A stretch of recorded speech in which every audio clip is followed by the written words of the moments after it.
Hello,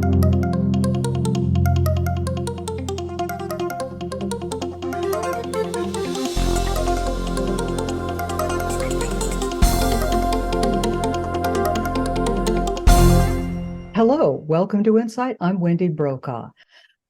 The fallout from the 2020 election put elections themselves in the spotlight, questioning whether the results can be trusted. But with so many competing interests for your trust and your vote, how do you sort fact from fiction? Well, that is why Secretary of State Shemia Fagan launched hashtag TrustedInfo 2022 to get truthful, accurate information out to voters before they are exposed to misinformation. She said, our best tool in the fight against false information is true information. We are committed to reaching Oregon voters early and often, so the first thing they hear about Oregon elections is the truth.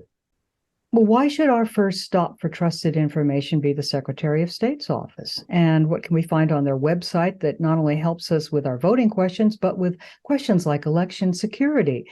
For answers on this and more, we go to Ben Morris, Communications Director of the Oregon Secretary of State. Hello, Ben. Hello, Wendy. Thank you for having me on today. Where do we start? Well, I think the story really starts with the 2020 election. After the last presidential election, we saw a significant increase in misinformation, false information about elections being shared all across the country, and right here in Oregon as well. And one of the things that the National Association of Secretaries of State did was they surveyed election workers all around the country. And folks from every part of the nation said that false information was their top concern. And we did something very similar here in Oregon. We did a survey of all 36 county elections officials, and they also identified false information as being a top concern. So we were seeing an increase in threats and harassment targeting election workers. We've had 2 county clerks in Oregon receive death threats related to the 2020 election. And we knew we needed to do something about this. So at the national level, the National Association of Secretaries of State, NAS for short, they created a campaign called Trusted Info 2022, which we jumped right on board with here in Oregon. And the goal of it was to get ahead of false information by playing offense and sharing accurate information with voters ahead of the election so that when they heard false information, they would already know not to believe it. Where do they go for this trusted information? One thing that's really important to remember is elections in Oregon and every state are conducted at the local level. So the Secretary of State's office doesn't process a single ballot. The federal government doesn't process a single ballot. Your county does that. So in Marion County or in Polk County, you can go to your county clerk and ask them questions about voting. They have a website where they're posting information on a daily basis during election season. They have a contact phone number and email address, and you can actually just walk into the elections office and talk to the people who are actually doing that work. So there are many resources, starting with the Secretary of State's office for a very high level overview, and then individual county clerks for more specific information. So lots of places people can go to get accurate info. Ben, can you walk us through OregonVotes.gov? Just take us there. Sure. I'll go ahead and share my screen and show you a little bit about what we've got. First of all, there's a couple of things you can do on the site that are really important. Number one, you can go here and you can register to vote. We have an automatic voter registration law in Oregon, which means that most people who are eligible are already registered to vote. But if you're not, you can go to the first link on this page and get registered. The second link on this page is a place where you can go and track your ballot. So during election season, you can go here, type in your information, and find out if your ballot has been mailed to you. If you've already voted, you can go here and you can find out that if your ballot has been received by the elections office. And if there are any issues with that, you can contact your county clerk and get a new ballot reissued to you. This is also where you can go and check your party registration. If you want to find out your address and whether or not you're registered with a party, you can do that here as well. And you can update your info as well here. But this section here is one I want to focus on, learn about voting in Oregon. An overview of voting in Oregon, frequently asked questions, information that's specific for certain voting groups, such as military and overseas voters, student voters, or voters with disabilities, and a section on election integrity, where we go through the basics of how we securely administer elections. And I would love to go into a little bit more detail with you about that specifically, if I Yes, could. yes, we'll get to that. But I can certainly see that this is all about accessing the ability to vote in the first place. And if you have disabilities or if you're military overseas student, the answers are on this site here. Exactly. It provides a high level overview of all the information, mostly things that are relevant to everybody, no matter what county they live What's interesting about this is that other states are looking to Oregon, the first state in the nation to go all completely vote by mail for every election during the pandemic. And I wanted to know, how did we help other states cope with the fact that everybody was going to have to vote by mail? Well, sure. Yeah. So as you mentioned, Oregon was the first state to go to all vote by mail elections over 20 years ago. We've actually been doing vote by mail elections in one form or another since the 1980s.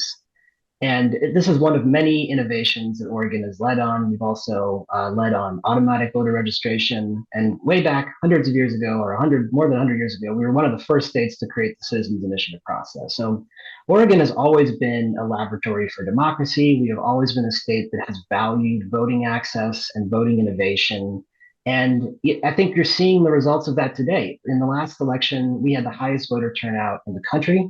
And surveys show that Oregon voters believe that our system of voting is one of the best voting systems in the country, and they believe that it's accurate, free, and fair. So we do have a lot to teach other states about voting. And as you mentioned, during the pandemic, many other places were seeing an increase in vote by mail. So they were taking systems that they already had in place, but those were being used by a lot more people who didn't want to go to an elections office, or maybe the elections office was temporarily closed due to the COVID pandemic. So people were turning in their ballots by mail. And they looked to Oregon and other states for expertise on things like how to work with the post office, how to do a secure drop box, how to process large numbers of mail in ballots. And we were really able to share our expertise and help these states stand up or expand operations to accommodate the changes that happened during the pandemic. Speaking of voting and whether or not when you cast a ballot, it's going to be counted, and that our system isn't open to voter fraud or all the other things that people think might happen with their ballot. Could you take us into election security? Of course, yeah. So elections in Oregon are secure and fair. We have never had any evidence of widespread voter fraud in Oregon in any election ever. And no one has ever presented any credible evidence of widespread voter fraud in Oregon. So as a starting point, we can really say with a lot of authority that our elections are safe and secure. We'd like to talk a little bit about the journey of a ballot and walk people start to finish through the process to help them understand what happens. And it all starts with accurate voter registration lists. So in Oregon, I mentioned before, we have an automatic voter registration law. So most folks who are eligible are already registered. And we update our voter registration list continuously. Every week, every day, we're using data from local, state, and federal agencies to remove people who have moved or who have passed away or otherwise become ineligible. And through automatic voter registration, we're constantly adding new people who are eligible to register to vote. So we have an accurate list of voters, which means when we mail out ballots, we're mailing it to the right list of people. So that's the starting point. What comes next is the piece that most people are familiar with, and that's voting by mail. You get your ballot in the mail, you sign the envelope, you turn it in, it goes to the elections office, then your job is done. And what happens next is the elections administrator's job.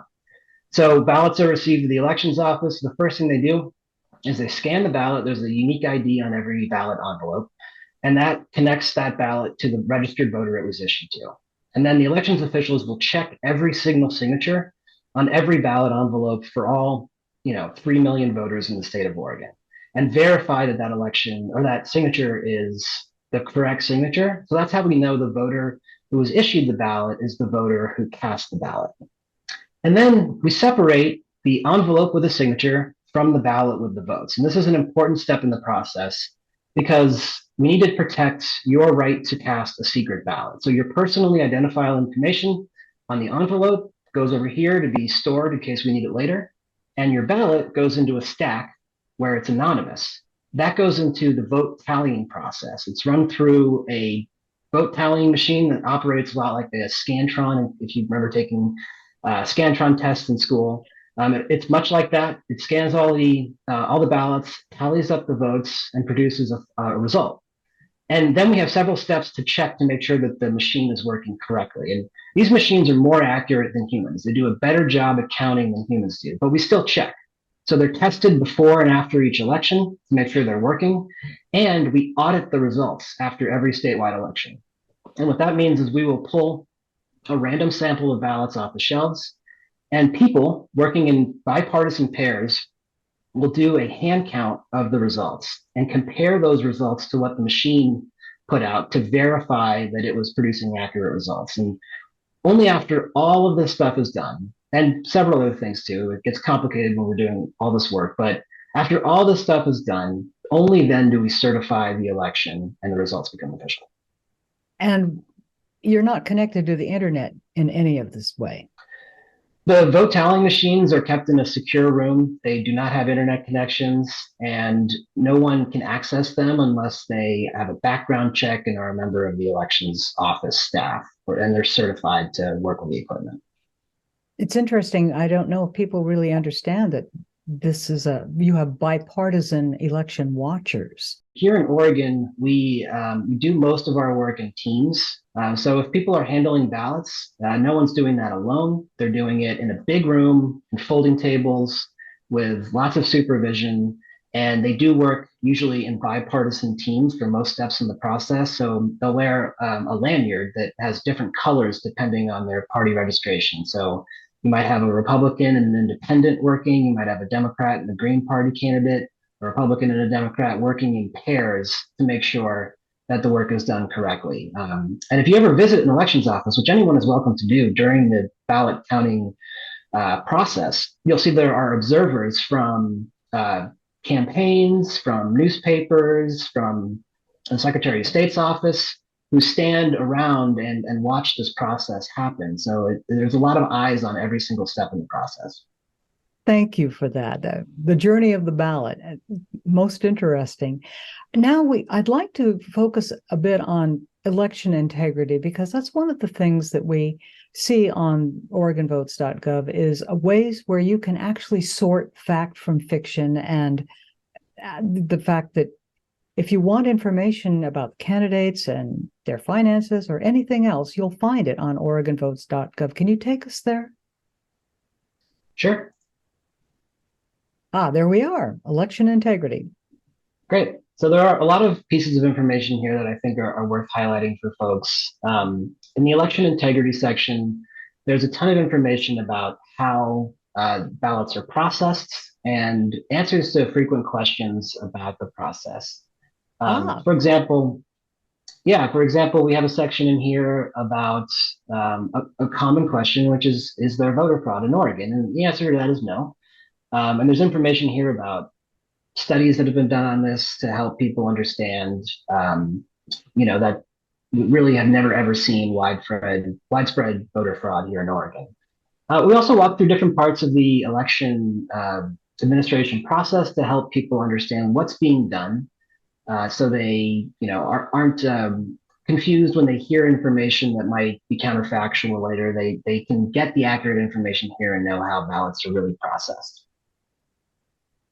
So how to spot false information about elections? That one I'm curious about. Could you click on that, please? Sure. Oh my goodness. These are some helpful tips. If I were to summarize this for your viewers, I think we all have to be a little careful about how we're consuming information, particularly on the internet.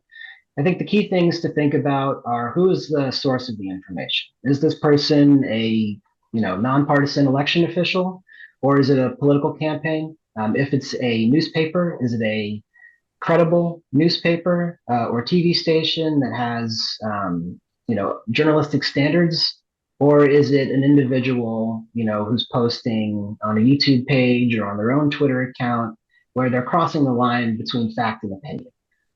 So that's paying attention to the source is really important. Think about the source's motivation.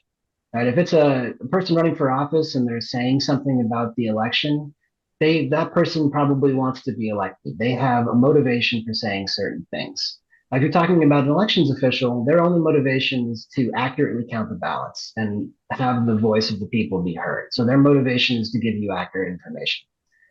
If the content of the information is specifically designed to elicit a political response, if it is clearly has a political bent to it, then that's a red flag too. So most misinformation in elections and any other area is really comes down to cognitive bias, right? One of the most common cognitive biases is something called motivated reasoning. And it's the idea that a person is more likely to believe a piece of information if it confirms something they want to be true. So a really obvious example of this is if you want a candidate to win an election and they lose the election, you are more likely to believe information that the election wasn't properly administered because you wanted a different outcome. So that's motivated reasoning, and it's very common. There are other cognitive biases that play a role in false information. One of the most important ones is something called the anchoring effect. Essentially, what that means is that you are more likely to believe information that you hear first, and you are less likely to believe information that contradicts it that you hear later. So this is one of the reasons why our campaign focuses on playing offense and getting accurate information in front of people early. It is very challenging to tell someone your information is wrong. This is the correct information. It is much more successful if you're proactively sharing accurate information and getting that stuff in front of people so they are inoculated against false information that may come along later. So that's the whole basis of the Trusted Info campaign, is really being proactive and getting out ahead of this kind of stuff. We're not trying to what's called debunk false information. We do what we like to call pre-bunking false information. We're getting people familiar with the voting process. We're spreading a message about how voting in Oregon feels good, about how our system is safe and secure. So then if you hear something online later that contradicts that, you're actually less likely to believe that it's true. One thing is of concern, and that is, all right, you get your voter pamphlet, and in there are ballot measure pros and cons. So there are candidate bios where they talk about themselves. And many people think, oh, well, that would be fact checked, wouldn't it? Wouldn't they want to make sure that the candidates are telling the truth? And the answer is no, we don't fact check that. Could you explain why? Yeah, so the voters pamphlet is produced by the Secretary of State and county clerks, and it includes a lot of information on the processes of voting and elections administration that is provided by us that is accurate and fact checked, and you can trust it. In addition to that, there are candidate statements and pro and con statements for ballot measures that are provided by the candidates and campaigns themselves. This information is not fact checked. And the reason for that is that we're not censors. It is not our role to tell a person whether or not, their statement about themselves is correct. If you have a candidate saying, I'm a champion for small businesses, we're not in the business of telling them whether or not that's true. And in fact, you don't want the state or county governments doing that. So the candidate statements are furnished by the candidates. It is their own voice, their own statement, similar to what they might put on a website or in a campaign mailer. And I think voters should consider it similar to that. It's campaign material. And we try our best to distinguish that section of the voters pamphlet from the official source of information. And one easy way for people to distinguish between the two is the information we provide has to do with how to vote, right? Where do you go to register? Where do you go to turn your ballot in? Things like that. Information provided by the candidates has to do with who to vote for. Support this person, support this candidate. That will never come from an elections administrator. That will always be coming from a candidate or a campaign. Are there any new changes in the election process in Oregon? Now, the most recent change is the new postmark rule. This is a law that was passed a couple of years ago and went into effect last year. And what it says is that any ballot that is postmarked by election day will be considered on time, even if it arrives at the elections office up to 7 days after election day. So if I'm voting and I take the action of voting before the deadline, I fill out my ballot, I sign the envelope, and I put it in the mail, I've done my job. And the elections administrators will consider that on time as long as it has a postmark before election day. So you might have ballots coming into the elections office on Wednesday, Thursday, or Friday after election day, but those are on-time ballots. The voter took the action before the deadline. And the way they determine that is they look at the postmark. The postmark is a stamp with a date that's applied at the post office when they're processing mail. So if you're getting close to the end of an election, you want to make sure that if you're voting by mail, you want to make sure that your ballot is picked up by USPS before the deadline. You're going to look at the collection time on the blue post office boxes and make sure that you're getting your ballot in before collection time. Or if you're voting at your house, you want to make sure that your letter carrier is arriving and picking up your ballot and taking it away before the deadline on election day so that it gets that postmark. I always say this when I'm talking about the postmark rule. These are votes that were cast on time. They might be counted a couple of days after the election, but the voter took the action on time, so they are on-time ballots. And the last thing I'll say about this too is if anyone has any confusion about whether or not they can get their ballot in via the mail at the last minute, they can always go to a drop box or to their county elections office and hand their ballot directly to the elections officials. Drop boxes in county elections offices are open till 8 p.m. on election day. So you don't have to worry about a collection time or anything like that. You can always go there and vote as well. And I like the fact that you can also, if you're not sure, you can go to oregonvotes.gov and take a look at whether or not your ballot has been received. And it shows it. It was received right here, and we have when it was. Exactly. Yeah. We always want to provide that information to voters. In some counties, you can even sign up to get a text message when your ballot is received by the elections office. Well, thank you for that. I was a little concerned about something that you said earlier, that there have been death threats against county clerks here. And this is the kind of thing that we're not used to thinking about, that county clerks themselves would be in any position to need security for themselves. What are county clerks telling you? They are overwhelmed, frankly. They are overwhelmed with the amount of work they have to do and the lack of funding they're provided. They are overwhelmed by the increase in threats and harassment that have occurred since the 2020 election. And they need our support. We've done a couple of things in Oregon to help. We passed a law last year called the Election Worker Safety Act, or the Election Worker Protection Act, and it creates penalties in law for threatening or harassing an election worker. It also provides them with the opportunity to exempt their personal information from public records, so their home address and phone number aren't made available to the public.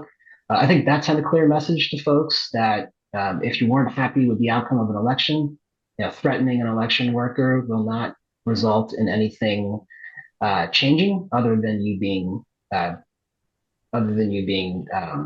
penalized with a crime. So that was an important step that we took last year. This year, the Secretary of State and the Association of County Clerks are working on a bill to help increase funding to county elections offices. We have seen voting become more and more complex over the last couple of years, but we have not seen consistent funding increases in order to help them deal with that complexity. So we're working on that. It's a long process, but we're doing the initial steps of it this year to try to help get county clerks more resources to do their jobs. Is there cause for optimism with our elections and their integrity? Absolutely. Oregonians are voters. We had the highest voter turnout in the country in 2022. As surveys have consistently shown that people support our voting system, they think it's one of the best in the country. There is a lot of optimism for our system of vote by mail and voting in Oregon. I think when you look at some of the national trends, there are some signs of hope. The 2022 election went off very smoothly. There weren't major hiccups anywhere in the country. We did not see the kind of threats targeting election workers that we did in 2020. So that was an optimistic sign. I think we do need to still have some caution. Next year is another presidential election. We're going to see the volume on everything turned up to 11. So we have to remain vigilant. But 2022 was a very positive sign. Things were calm, things were smooth, and that's exactly what you want to see in elections administration. And what does this say about the the success of hashtag trusted info. Is it working? We know it's working here in Oregon. We measured our ability to drive people to accurate information. We were able to drive a 259% increase to materials on OregonVotes.gov when compared to the last midterm election. We were able to significantly increase the amount of people who are interacting with voting information for people with disabilities, military and overseas, and student voters. We know from the data that we were able to get people looking at accurate information, and we know from research that that's the best way to combat false information in elections. Again, though, these positive signs that are here and in Oregon need to be buttressed by the concern about next year. We will see louder voices than what elections officials are able to produce coming from people who want to spread misinformation. So we need to remain very cautious and very vigilant. But there were some positive signs. We know the campaign works. We'd like to see more resources for the campaign. We're asking the legislature for funding to make anti-misinformation programs permanent at the state level in Oregon. So with additional resources and with additional focus on this, I think we can continue to have an impact. Ben, thank you so much for telling us all this information. It's good to know that we have a handle on this, and now people know where they can go for trusted information before the misinformation begins. And that is OregonVotes.gov. And as you walked us through the journey of our ballot and given us an insight into how we can get the information we need to do everything from register to vote to facts about the candidates and the financing, everything you'd want. It's right there in one place. So thank you. We've been talking to Ben Morris, who is the communications director for the Oregon Secretary of State. Thank you so much for joining us today on InSight today, Ben. Great. Thank you so much for having me. And thank you for joining us today on InSight. I'm Wendy Brokaw.